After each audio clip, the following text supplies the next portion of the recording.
Harut اور ماروت کے بارے میں جو پبلک کے اندر مشہور ہے ہم آپ کو بتا دیتے ہیں، اور اس کا سورس بعض کتابوں کے اندر موجود ہے، لیکن محدثین نے سخت جرح کی ہوئی ہے کہ یہ واقعات مجہول راویوں نے بیان کیے۔ آپ ذرا اس بات کو سمجھ لیں، چونکہ اسلام نے دو بڑی سپر پاورز اکھاڑی تھی، رومن امپائر اور پرشین امپائر، لہٰذا کئی لوگوں نے اس وقت اسلام کے غلبے کی وجہ سے دب کے اسلام تو قبول کر لیا، لیکن بعد میں یہ ہوا کہ انہوں نے اسلام کے ساتھ اپنی دشمنی نبھائی۔ اوپر سے یعنی اسلام قبول کر لیا، اندر سے ان کے اندر جذبہ پایا جاتا تھا اسلام دشمنی کا، انہوں نے جھوٹی روایتیں گھڑنی شروع کی۔ اسی طریقے سے مجہول الحال، لاپتہ ان نون لوگوں کی روایتیں بھی چلنی شروع ہوئیں۔ محدثین نے شکر ہے پورا ایک اسماء و رجال کا علم ڈیولپ کیا، جس کے تحت بتا دیتے ہیں کہ یہ روایت اگرچہ مسند امام احمد میں لکھی ہوئی ہے، صحیح ابن حبان میں بھی موجود ہے، المستدرک للحاکم میں بھی موجود ہے، ہاروت اور ماروت سے متعلق جو قصے ہیں کو جوڑ جاڑ کے آلموسٹ وہ سٹوری بن جاتی ہے، لیکن اصول محدثین پہ زیرو سے ملٹیپلائی ہے، نہ وہ قرآن میں فٹ ان بیٹھتی ہے، نہ بخاری مسلم میں فٹ ان بیٹھتی ہے۔ ہاروت اور ماروت کا ذکر قرآن حکیم میں اللہ تعالیٰ نے سورہ البقرہ کے اندر کیا ہے۔ سورۃ البقرہ کی آیت نمبر ہے، اعوذ باللہ من الشیطان الرجیم، بسم اللہ الرحمن الرحیم، 102 ہے غالباً، جہاں پہ اللہ تعالیٰ نے اس چیز کو ایڈریس کیا۔ ہاں جی 102، اعوذ باللہ من الشیطان الرجیم، بسم اللہ الرحمن الرحیم۔ اللہ تعالیٰ یہودیوں کا ذکر کر رہا ہے کہ یہودیوں نے جب پیغمبروں کی تعلیمات کو پس پش ڈال دیا تو اس کا اینڈ رزلٹ پھر یہ ہوا کہ تعویذ دھاگوں کے پیچھے پڑ گئے۔ جب آپ وحی کی تعلیم کو پس پش ڈالتے ہیں نا، پھر جادوگروں کی تعلیمات جو شیاطین ان کو سکھاتے ہیں، کیونکہ ظاہر ہے روحانی علم کے مقابلے پہ شیطانی علم ہے، تو وہ پھر رواج پکڑتا ہے۔ حتیٰ کہ اندازہ کریں نقش سلیمانی بھی لکھا جاتا ہے آج بھی، نقش سلیمانی حضرت سلمان کی طرف، اور یہ کام یہودیوں نے سازش کی۔ یہودیوں نے کیسے سازش کی؟ انہوں نے سازش اس طرح کی کہ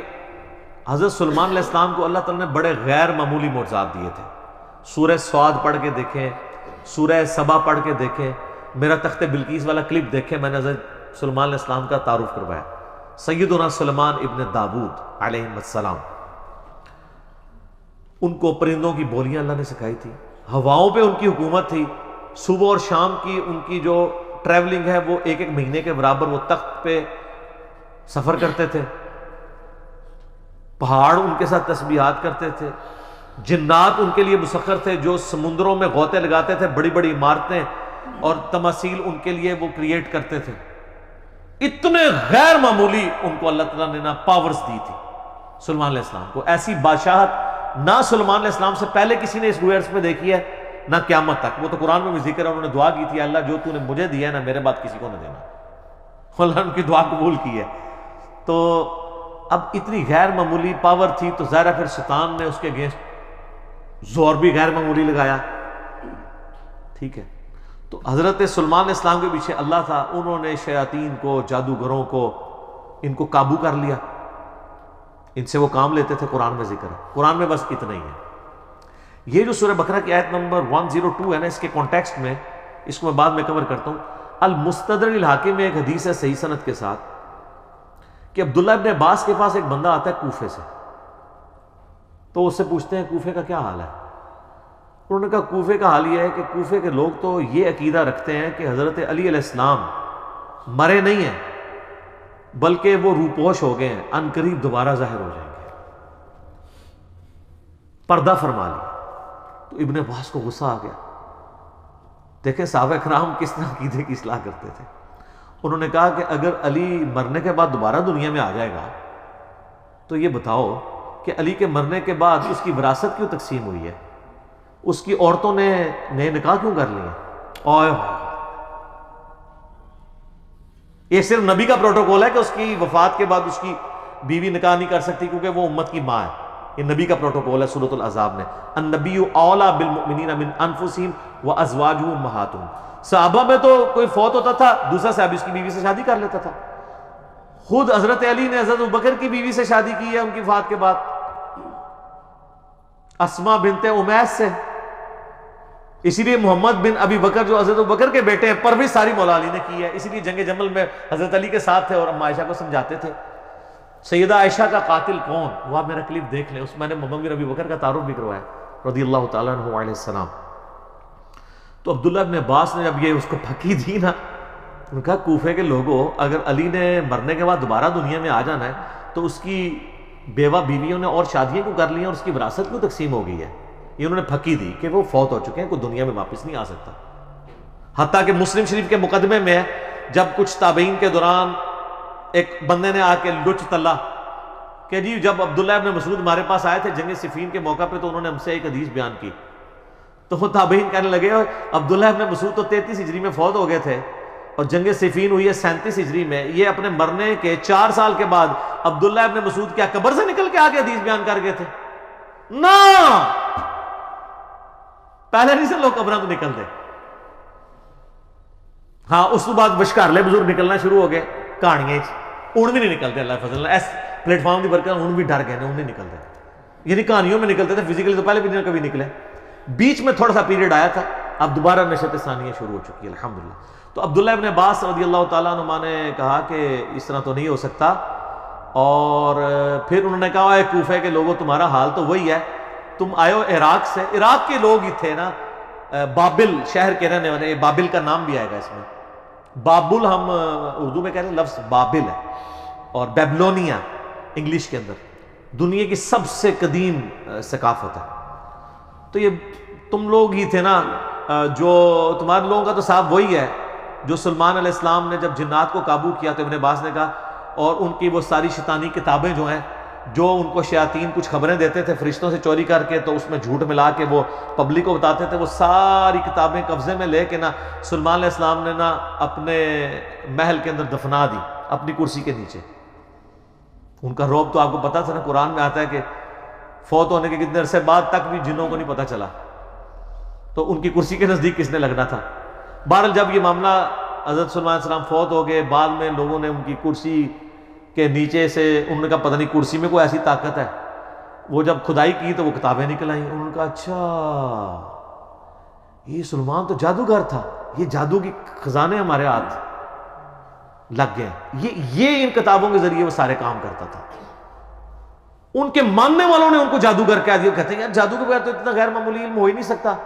تو اللہ تعالیٰ نے پھر اس کی نفی کیا. پھر ابن عباس نے کہا کہ قرآن پڑھ کے دیکھو اللہ نے سلمان علیہ السلام کو بری کیا ایسے. اور پھر انہوں نے سلمان علیہ السلام سے متعلق آیت نمبر سورۃ البقرہ کی 102 پڑھی. ابن عباس نے اعوذ باللہ من الشیطان الرجیم واتبعوا ما تتلو الشیاطین علی ملک سلیمان، اور سلمان علیہ السلام کے دور حکومت کے اندر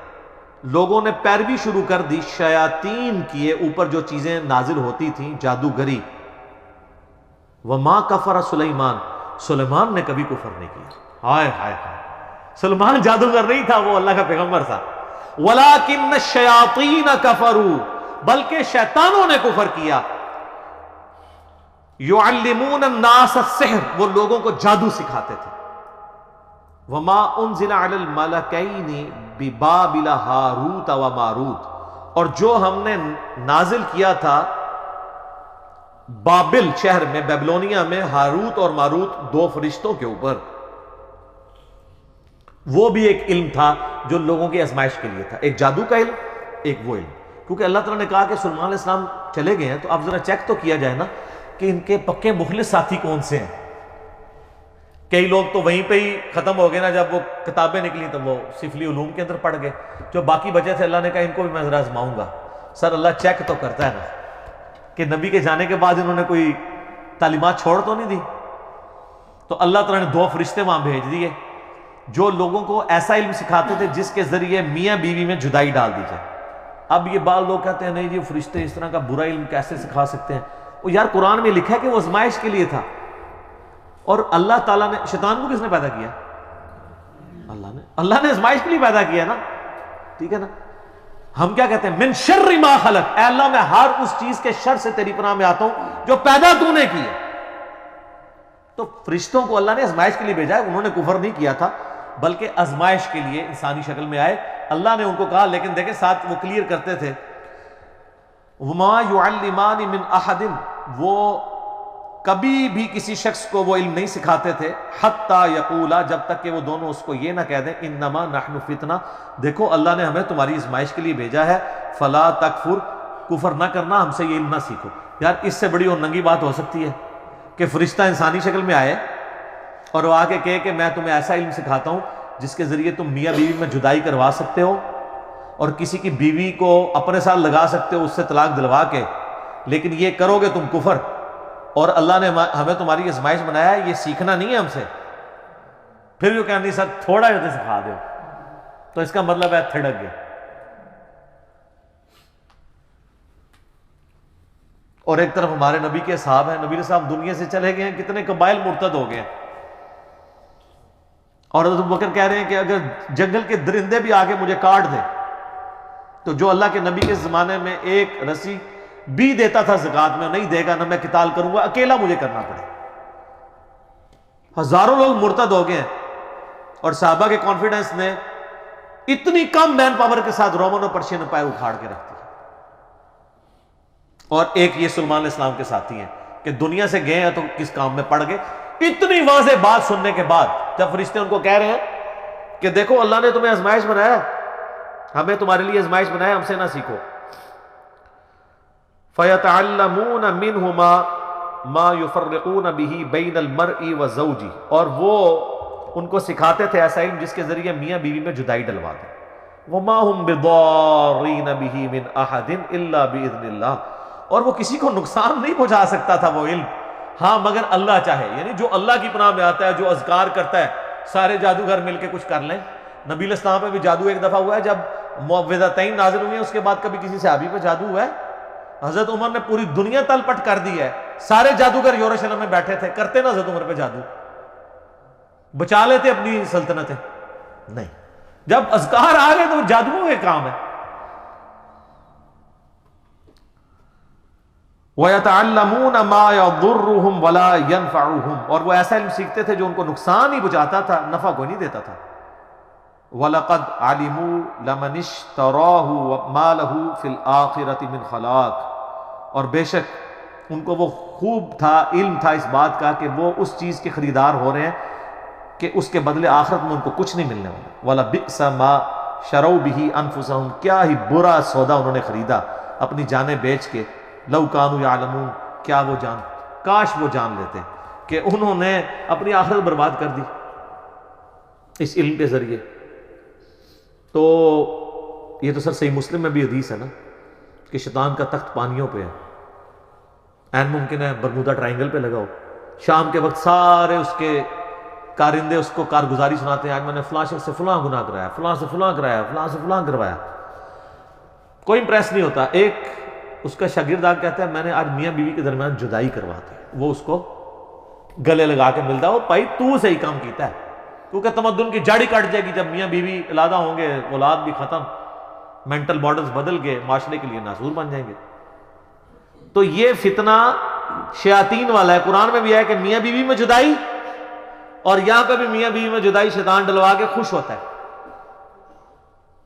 تو وہ کہتے ہیں ہاروت اور ماروت جو ہے نا، یہ وہ ہے جو احادیث میں لکھا ہوا ہے مضبوط روایتوں کے اندر۔ المسند الحاکم میں، مجھے اس کا نمبر بھی بائی چانس یاد ہے، اگلے دن بھی کسی نے پوچھا تھا، 3051 اور 52 نمبر آپ دیکھیں، اس میں کمزور روایتیں بھی ہیں کہ جی وہ کہتے ہیں کہ جی یہ بھی روایت ہے مسند احمد میں، ابن حبان میں، المسند الحاکم کے اندر، لیکن کہانی ہے، مجہول ہے اس کے راوی بیان کرنے کا۔ وہ کہتے ہیں کہ جی وہ فرشتوں نے اللہ کو کہا کہ اللہ تو نے اس کو خلیفہ بنا دیا، یہ تو زمین میں گناہ کرتا ہے، تو اللہ نے فرشتوں کو چیلنج دیا کہ اچھا جی کوئی نیک 2 فرشتے لے آؤ۔ میں تمہیں بتاتا ہوں نا، انسان کے بارے میں تم یہ بات کرتے ہو، یہ کسی دکھی انسان نہیں بیٹھ کے سوری گھڑی ہے کہ اسی بڑے ہوتے ہیں، اتے آؤ، لقد خلقنا الانسان فی احسن تقویم۔ لیکن آگے بھی ہے، جب آپ برائی پہ اترتے ہیں ثم رددناہ اسفل سافلین، ہاں واقعی اگر آپ بن جائیں ابو بکر عمر عثمان و علی تو کوئی آپ کے مقابلے کا نہیں ہے، تیرے ہوتے جنم لیا ہوتا، تو فرق تب پڑتا جب تیری تعلیمات پہ بھی عمل کرتا، ورنہ چاہے اس زمانے جمے چاہے آج جمے فرق کو نہیں کرنا پینا، رفع دین پھر بھی نہیں تو کرنا، جو مرضی ہو جائے، الا یہ کہ تو حق کو ایکسپٹ کر لے۔ تو ان روایتوں میں ملتا ہے کہ وہ فرشتوں نے دو بندے اپنے سب سے لائق فرشتے چنے، ہاروت اور ماروت، کہانی ہے میرے سنا رہے ہیں، ان کو اللہ نے انسانی شکل میں بھیجا اور انسانی کمزوریاں بھی ساتھ لگا دی، یعنی شہوت بھی اور یہ، اور ایک عورت کو ان کے لیے فتنہ بنا دیا، زورا نام تھا، ٹھیک ہے، وہ کہتے ہیں 17 زورا بھی وہی عورت ہے، وہ آندھی ہے، میں تو دسنا کیویں آندھی ہے، وہ کہتے ہیں فرشتوں کو اس نے زورا بی بی نے آ کے کہا، جو یعنی یہ ایک کہانی ہے، کہانی شریف،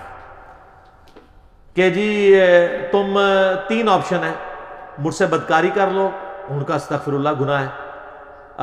یہ بچہ قتل کر دو، انہوں نے کہا یہ تو بہت بڑا گناہ ہے، یہ شراب پی لو، تو کوشش کرتی رہی، الٹیمیٹلی انہوں نے کہا تینوں میں سے سب سے کم گناہ شراب پینا ہے، شراب پی لی، تو شراب پینے کی وجہ سے انہوں نے بدکاری بھی کر لی اور بچہ بھی قتل کر دیا، اور پھر اللہ نے کہا کہ اب میں تمہیں عذاب دوں گا، تو انہوں نے کہا یا اللہ ہمیں تو دنیا میں عذاب دے دے، آخرت کا عذاب تو بہت سخت ہے، تو وہ عراق میں ایک کنواں، آج بھی لوگ زیارت کے لیے جاتے ہیں، کہتے ہیں اس کنویں میں الٹے لٹک رہے ہیں، اچھا وہ انسانی شکل میں آئے تھے نا تو لٹکے ہوئے نظر آنے چاہیے نا، جدو دن لٹکے نے انہیں پھر دوبارہ فرشتے بن گئے نا، کیوں ایویں کہانی نظر تو کوئی نہیں آ رہے، جھوٹ ہے، وہ باقاعدہ اسلام کے تاریخی مقامات میں لوگ جاتے ہیں، وہاں کہتے ہیں ادھر ٹنگے نے کتنے نے دکھاؤ نا ٹنگے ہوئے، تو کہتے ہیں انہوں نے، ایک سٹوری ہے، دوسری سٹوری ہے کہ وہ جو زورا بی بی تھی نا، جو ہے ہی کوئی نہیں تھی، انہوں نے فرشتوں سے کہا کہ اچھا تم تو آسمان تک جاتے ہو تو مجھے کوئی نہ ایسا منتر سکھا دو جو میں بھی پڑھوں تو آسمانوں تک پہنچ جاؤں، تو ٹھیک ہے میں پھر تمہارے ساتھ وہ برائی کرنے کے لیے آمادہ ہو جاؤں گی، تو ایک فرشتے نے انکار کر دیا، دوسرے نے کہا کہ ٹھیک ہے میں سکھا دیتا ہوں، اللہ بڑا غفور رحیم ہے، مجھے معاف کر ہی دے گا، یہ بھی لکھا ہوا ہے اس میں جو آپ بھی کر رہے ہیں، پوری سٹوری لو نا تو اڑے بھرا سی جڑے جعلی ہاروت ماروت نے، تو اس نے اس کو منتر سکھا دیا، جب منتر سکھایا تو وہ عورت اس منتر کے ساتھ اوپر چلی گئی تو وہ اللہ تعالیٰ نے اس کو سزا کے طور پہ زورا 17 بنا دیا، زورا بنائی ہے انہوں نے، کہانی شریف ہے، اچھا، اور کہتے ہیں وہ جو فرشتہ تھا دونوں فرشتوں کو اللہ تعالیٰ نے عذاب میں ڈال دیا، یہ سب کہانی ہے، اصل چیز یہ ہے جو اس کے اندر سبق لرن کرنے والا تھا وہ یہ تھا کہ نورانی علم کو، وحی کی تعلیمات کو، روحانیت کو چھوڑ کے شیطانیت کے پیچھے نہ پڑو، وہ لوگ چلے میں سلمان اسلام کی اللہ نے قرآن میں صفائی بھی پیش کر دی، پھر بھی نقش سلمانی آج بھی چل رہے ہیں، اللہ تعالیٰ نے قرآن میں حضرت عیسیٰ علیہ السلام کی امام الموحدین ہونے کی گواہی دے دی، شرک سے بیزاری کی گواہی دے دی، پھر بھی آج ان کے نام کے اوپر 2.25 ارب لوگ شرک کر رہے ہیں، تو اللہ نے تو یہی کیا کہ آپ کو بتا دیا، اب آپ نے نہیں ماننا تو ہم نہ مانیں، تو یہ ہاروت اور ماروت کی یہ سٹوری ہے، لہٰذا یہ جہاں کے بھی آپ کو ملے، ایون حافظ ابن کثیر نے بھی یہ روایتیں نقل کی ہیں، کچھ کا تو انہوں نے رد کیا ہے، کچھ پہ خاموشی اختیار کر لی ہے، کچھ پہ وہ خود پھر مانتے ہیں کہ یار یہ روایتیں تو ایسی ہیں، پھر وہ کہتے ہیں نہیں ہے انٹرسٹنگ ہے، میں بیان بھی کر دیتا ہوں، کیونکہ لوگ کہانی بھی سنتے ہیں نا۔ تفسیر ابن کثیر میں یاد رکھیے گا 20% سے زیادہ کہانیاں ہیں اس کے اندر بھی، ادھر بھی صرف جو حدیثیں ہیں نا اور صحیح سند سے وہی لینی ہے آپ نے، جیسے مسلم شریف کی شرح میں جو یہ شرح میں اسے کہتا ہوں جو لکھتے ہیں مولوی حاشیے میں، اس کو نہیں آپ نے دیکھنا، آپ نے وہ مولانا شریف ہے، مولانا شریف کو مسلم شریف سے نکال کے مسلم شریف کو پاک کرنا ہے۔ اس طریقے سے تفسیر ابن کثیر میں بھی جو احادیث ہیں جن کی پوری پوری اسناد ہیں ان کو آپ نے دیکھنا ہے اور وہ سند بھی صحیح ہو۔ باقی جو سٹوریاں اللہ معافی دے ابن کثیر میں ایسی ایسی ولگر قسم کی سٹوریاں لکھی ہوئی ہیں جو بیان بھی نہیں ہو سکتی، تو وہ انہوں نے کہانی اسرائیلی روایات لکھ دی ہیں۔ میں بتا رہا ہوں نا کہ اسرائیلیات ہمارے اندر آئی ہیں، شروع میں جو نیو مسلم تھے نا انہوں نے اسرائیلی روایات بیان بھی کی ہیں، ایسی روایات جو قرآن و سنت سے نہ ٹکراتی ہوں، ہم نہ ان کو مانتے ہیں نہ انکار کرتے ہیں، کیونکہ بخاری میں نبی علیہ السلام نے منع کیا اس سے، لیکن مانتے بھی نہیں۔ لیکن جو سراتن ٹکرا رہی ہیں انبیاء کی توہین پہ مبنی ہے، ہم جوتے کی نوک پہ رکھ کے ان کو باہر پھینکیں گے کہ انبیاء کا کریکٹر یہ نہیں ہے جو تم بیان کرتے ہو، نہ فرشتوں کا کریکٹر ہے۔ قرآن میں تو بار بار آیا ہے، سورہ تحریم کے اندر ہے کہ فرشتے وہی کرتے ہیں جو اللہ ان کو حکم دیتا ہے، سرتابی نہیں کرتے۔ اور یہاں پہ میں ضمناً عرض کر دوں ایک بات، قرآن میں 7 دفعہ آیا کہ اللہ نے فرشتوں کو حکم دیا کہ سجدہ کرو، سب فرشتوں نے حضرت آدم کو سجدہ تعظیمی کیا، عبادت والا نہیں، سوائے ابلیس کے۔ تو لوگوں کو شائبہ ہوتا ہے شاید ابلیس وہ فرشتہ تھا جو نافرمان ہے، تو ہاروت ماروت بھی ہو سکتے ہیں۔ ابلیس کا قرآن میں سورہ الجن کی آیت نمبر 50 میں آ گیا، کان من الجن ففسق عن امر ربی، ابلیس جنات میں سے تھا اس لیے اس نے اپنے رب کی نافرمانی کی، اگر وہ فرشتہ ہو تو کبھی بھی نافرمانی نہ کرتا۔ فرشتے کبھی بھی نافرمانی نہیں کرتے اللہ کے حکم کی، نہ وہ شرک کرتے ہیں نہ کفر کرتے ہیں، یہ ذہن میں رکھیے گا۔ یہ میں اس لیے بتا رہا ہوں آپ کو کہ بعض لوگ یہ کہہ دیتے ہیں کہ جی وہ فرشتوں کا استاد تھا، اور جی شیطان کو بھی بڑا علم سی۔ پتہ ہے کہ وہ بتانا چاہتے ہیں کیونکہ ان کو پتہ ہے قرآن حدیث سارا ہمارے خلاف ہے، تو اب قرآن حدیث کو تو شیطانی علم نہیں کہہ سکتے، تو ایک اور کہانی کر لی ہے، اور جی علم تو شیطان کو بھی بہت سی۔ سر کس آیت اور حدیث میں لکھا ہوا ہے؟ قرآن میں تو ایسا نہیں ہے۔ تو ایک ڈاکٹر مفتی جو بریلویوں کے ہیں، ان کی جو میں نے علمی حوصلہ افزائی کی ہے ایک اپنے کلپ کے اندر، جنہوں نے علم کی توہین کی تھی، وہ آپ دیکھ سکتے ہیں۔ علم کی توہین کرنے والا تو کافر ہو جاتا ہے اگر اس نے جان بوجھ کے کی، اگر لا علمی میں کی ہے تو توبہ کر لے، معافی ہے۔